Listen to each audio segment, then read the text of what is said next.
আজকের মঙ্গল সমাচার মার্ক 9 অধ্যায় 30 থেকে 37 পদ। যিশু ও তার শিষ্যরা এবার সেই জায়গা ছেড়ে গালিলিয়ার মধ্যে দিয়ে এগিয়ে চললেন। যিশুর ইচ্ছা ছিল না যে এই খবরটা কারো কানে যায়, কারণ তখন তিনি তার শিষ্যদের একথা বুঝাচ্ছিলেন যে মানবপুত্রকে মানুষের হাতে তুলে দেওয়া হবে আর তারা তাকে হত্যা করবে। তবে নিহত হবার 3 দিন পরে সে পুনরুত্থান করবে। শিষ্যরা কিন্তু যিশুর এই উক্তির অর্থ বুঝতে পারছিলেন না, অথচ এ বিষয়ে কোনো প্রশ্ন করতেও তাদের সাহস হচ্ছিল না। এবার তারা কাফারনাউমে এসে পৌঁছলেন। বাড়িতে আসার পর যিশু শিষ্যদের এই প্রশ্ন করলেন, পথে কি নিয়ে তোমাদের মধ্যে এত তর্ক হচ্ছিল?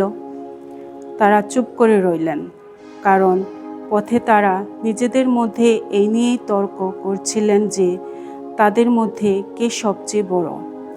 যিশু তখন সেখানে বসে 12 জনকে কাছে ডেকে বললেন, কেউ যদি প্রথম হতে চায় তাহলে সে যেন সকলের শেষেই থাকে, সে যেন সকলেরই সেবক হয়।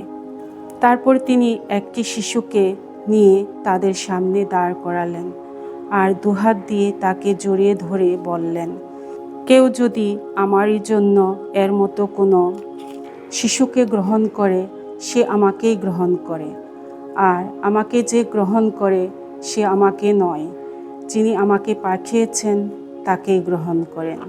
প্রভুর মঙ্গল সমাচার।